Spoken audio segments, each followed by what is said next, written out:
Selamat pagi anak-anak. Sudah mulai. Selesai. Minggu yang lalu kita sudah belajar tentang kalor, azas black ya, dan suhu. Nah sekarang kita akan melakukan percobaan kecil. Silakan masukkan gula ke dalam cangkir yang berisi air panas, kemudian aduk apa yang akan dirasakan di ujung sendoknya. Saya, Bu, Rindang merasakan panas pada saat memegang ujung sendok karena terjadi perpindahan kalor pada air yang panas menuju ujung sendok.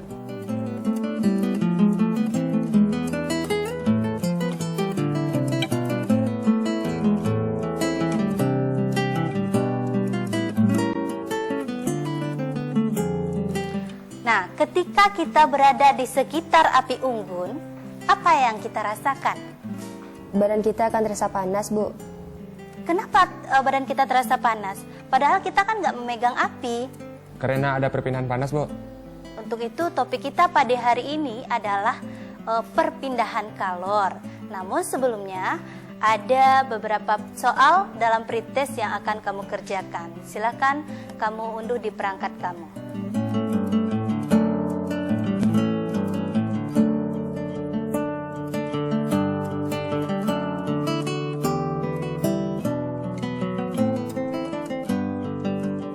Sekarang kamu pilih mitramu yang akan kamu ajak untuk berdiskusi tentang perpindahan kalor.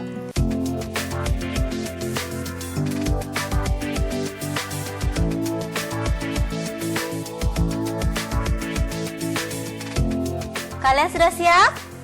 Kami siap, terima kasih.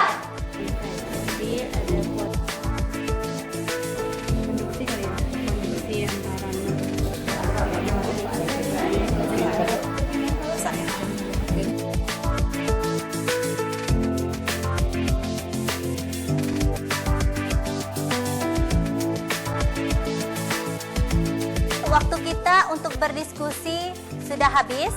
Silakan duduk berhadapan. Berdasarkan hasil diskusi saya dengan mitra saya Hamdi, kita dapat menarik kesimpulan bahwa kita dapat mendapatkan materi mengenai perpindahan kalor ini dari buku maupun dari internet, juga dari rumah belajar, materi ajar atau BSE yang dapat kita unduh. Ya, dan dengan diskusi saya dengan Suci, pelajaran perpindahan kalor juga dapat kita ambil dari kehidupan sehari-hari. Seperti saat ibu memasak, panci saat dimasak akan terasa panas. Dan saat kita mengeringkan rambut dengan hair dryer, rambut yang awalnya basah akan kering. Nah, kita juga dapat menyimpulkan bahwa panas itu atau kalor itu juga dapat berpindah dengan zat-zat yang berbeda. Sekarang kita akan melakukan praktikum. Silakan kamu lihat lembar aktivitas siswa dan panduan praktikum yang bisa kamu unduh di perangkat kamu. Alat dan bahannya sudah kamu bawa. Waktu Ibu berikan 15 menit dari sekarang.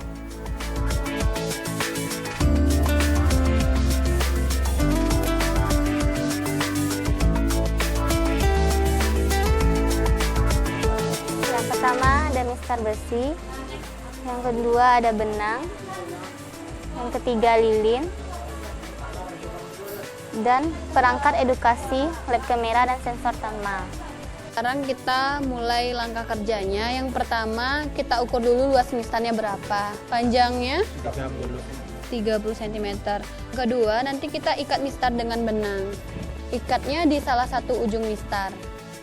Lalu ditarik dan kemudian panaskan salah satu ujung mistar. Kemudian ditempelkan temperaturnya di dekat mistar. Catat waktu yang dibutuhkan untuk kenaikan suhu.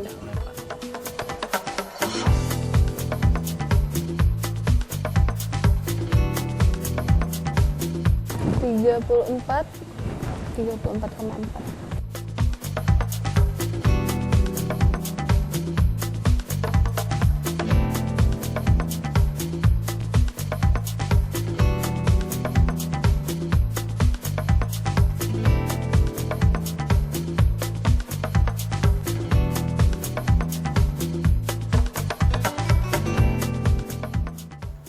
Baiklah, kami dari kelompok 4 akan mempresentasikan hasil praktek kami tadi tentang perpindahan kalor.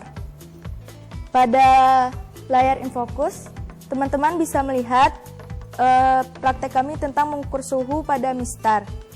Pada detik-detik pertama, bisa teman-teman lihat grafiknya masih datar, belum terjadi perubahan suhu yang meningkat. Namun, pada detik ke-36, suhu sudah mulai menampakkan kenaikan, hingga pada detik ke-42 sampai ke-51, suhu sudah mulai naik drastis. Baiklah, itulah hasil presentasi kami. Baik teman-teman, mungkin di sini kami sedikit berbeda mengenai grafiknya. Jadi di sini sesuai dengan pengaturan dalam konsep penggunaan termosensor ini, di grafik ini kita berikan intervalnya. Jadi pada detik keempat dia sudah mulai menunjukkan kenaikan suhu.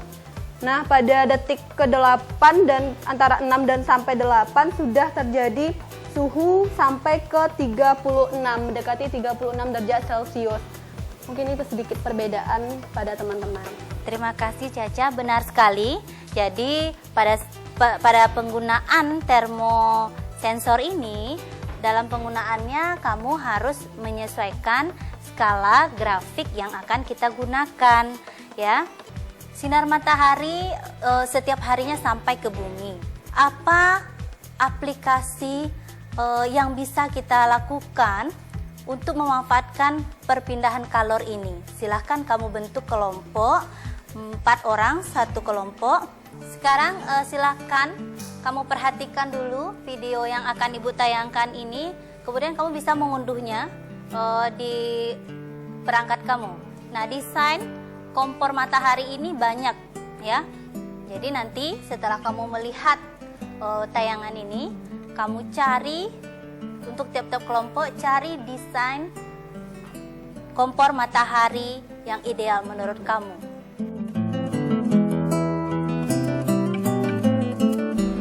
Aku habis nemuin ini prinsip kerja kompor matahari sederhana.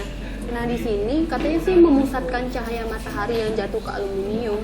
Itu alasannya agar energi lebih terkonsentrasi dan berpotensi untuk menghasilkan panas yang cukup untuk memasak. Nah menurut Saras gimana sih Ras? Apa kita cuma bisa pakai aluminium doang? Kalau menurut saya sih lebih baik pakai kaca ya. Karena saat kita sering kan melakukan percobaan dengan kaca luk, pembakaran kertas dengan kaca luk akan lebih cepat. Tadi udah didapat prinsip kerja kompor matahari itu, Cica, Hamdi?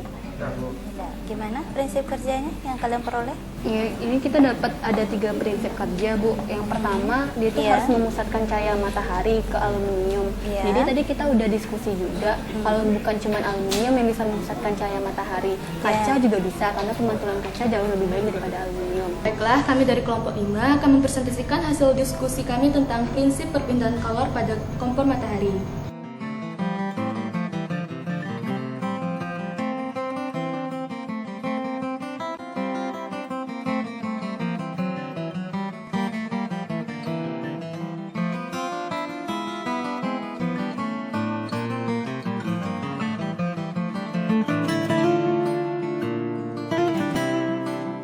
Demikianlah pembelajaran kita pada hari ini. Sampai jumpa minggu depan.